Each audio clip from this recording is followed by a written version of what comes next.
Okay, so when we're talking about people on screen, we want to now think how we can light them, because lighting is really what's going to make the difference in the video quality. Really step it up from looking amateurish to looking professional.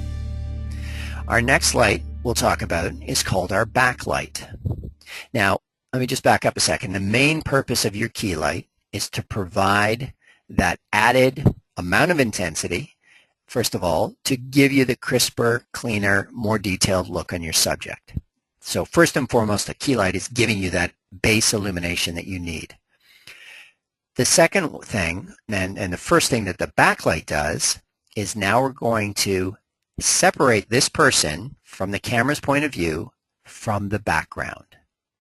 We're now starting to add an element of depth to our shot.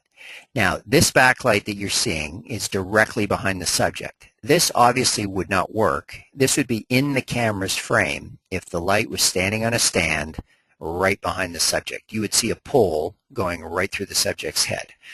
So this may not be an option for you, but I'm showing it. I'm going to show you another one as well. This is ideal in the sense that you get nice separation evenly across both shoulders of the subject.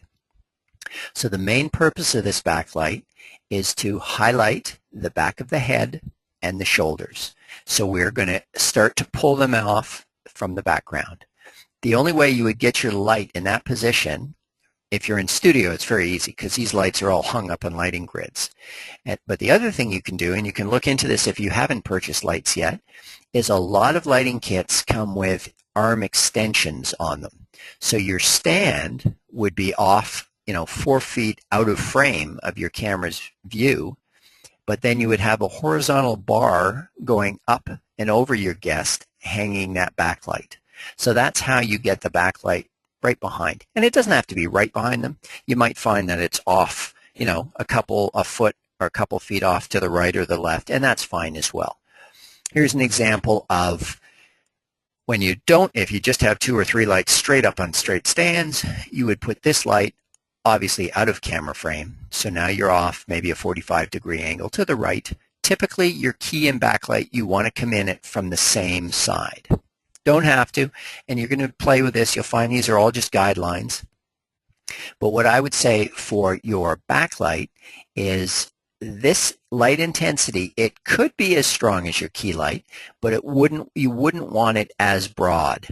So if you buy a light that has the ability, what you're seeing on these pictures here are barn doors, and you'll see some better shots of them shortly.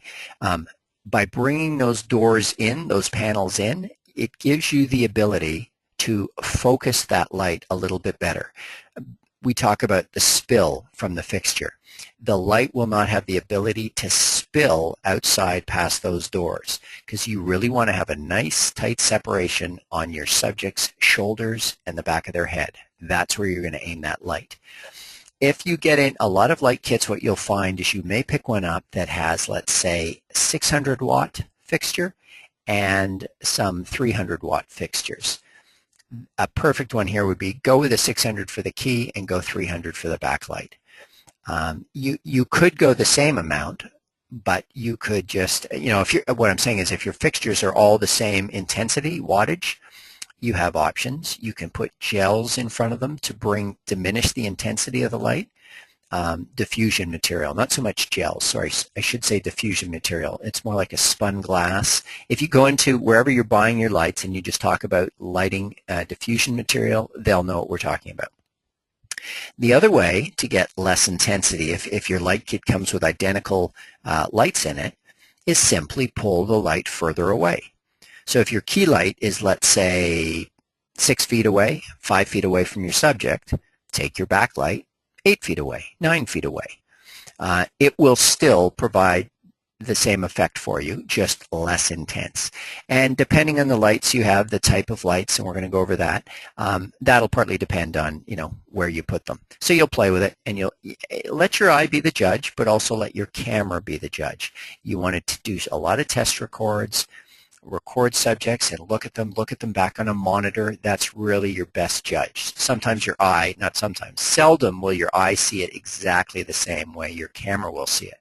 So it's a good idea to look at it recorded on a monitor somewhere. But you'll learn as you start to do this more and more, you will get very good at it just looking at your eye going, nope, I can see from here the backlight's off. It's not hitting my subject on the shoulder or on the, on the back of the head the way it should.